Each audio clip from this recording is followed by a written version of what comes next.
ፕሮፌሽናል የስራ ማመልከቻ ደብዳቤ ወይም ደግሞ ከቨር ሌተር በስልካችን እንዴት መስራት እንደምንችል በዛሬ ቪዲዮ እናያለን።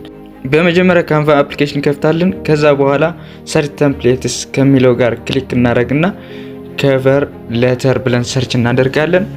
ከዛ ከቨር ሌተር ከሚመጡልን አማራጮች ከቨር ሌተር ፎር ጆብ አፕሊኬሽን ብላችሁ መንካት ትችላላችሁ። ከዛ በኋላ እዚህ ጋር እንደምታዩት ካንቫ ራሱ ቴምፕሌቶች አሉ፣ ብዙ ቴምፕሌቶች አሉ። አንዳንዶቹ ፍሪ ናቸው፣ አንዳንዶቹ ፕሮ ናቸው፣ ማለትም ክፍያ ይጠይቃሉ። ነፃ የሆኑትን መጠቀም ትችላላችሁ። ነገር ግን ዛሬ ማሳያችሁ ራሴ ያዘጋጀው ቴምፕሌት አለ። እሱ ነው ኤዲት የምታደርጉት። ያን ቴምፕሌት ለማግኘት ቴሌግራም ላይ ገብታችሁ ቴሌግራም ላይ ከገባችሁ በኋላ እዚህ ጋር ሰርች ባራ ላይ እችላለሁ ቲፕ ብላችሁ ሰርች አድርጉ።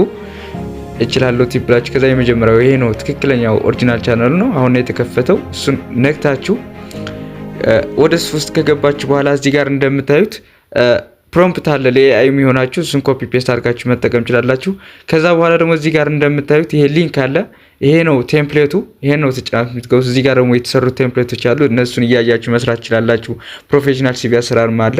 ከዛ ይሄንን ቴምፕሌት ሊንኩን ንኩት፣ ወደ ካንቫ አፕሊኬሽን ይወስዳችኋል። ከዛ ካንቫ አፕሊኬሽን ሲወስዳችሁ እዚህ ጋር ለምሳሌ የኔ የተሰራ አለ፣ እሱን ኮምፕሊትሊ ኤዲት ማድረግ ትችላላችሁ።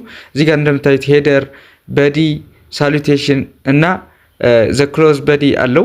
እነዚህ ስማችሁ ለምሳሌ ሚካኤል አብርሃ ብላችሁ ክሊክ አድርጋችሁ የእናንተ ስም ኤዲት ማድረግ ትችላላችሁ። እያንዳንዱ ኤዲት ማድረግ ትችላላችሁ። ለምሳሌ ስሜ እንደዚህ ስጽፍ ሚካኤል አብርሃ ብዬ ጻፍኩ። ከዛ ግራፊክ ዲዛይነር የሚለው ደግሞ ለምሳሌ ዌብሳይት ዲቨሎፐር ብዬ ኤዲት ላድርገው። እንደዚህ አድርጋችሁ እናንተም ኤዲት ማድረግ ትችላላችሁ። ከዛ እዚህ ታች እንደምታዩት ፌርማ አለች። ይሄን ፌርማ ዲጂታል ሲግኔቸር እንዴት ማስገባት እንደምትችሉ በቀጣይ ቱቶሪያል ላሳያችሁ የምትፈልጉ ኮሜንት ላይ ጻፉልኝ። ከጨረሳችሁ በኋላ እዚህ ጋር ከላይ ያለችውን የዳውንሎድ ምልክት ትነካላችሁ። ከዛ እዚህ ጋር ሞር የምትለው ከነካችሁ በኋላ ማይክሮሶፍት ፓወርፖይንት ብላችሁ ዳውንሎድ ማድረግ ትችላላችሁ። ከዛ በኋላ ይሄንን ፓወርፖይንት ወደ ፒዲኤፍ መቀየር ትችላላችሁ ማለት ነው።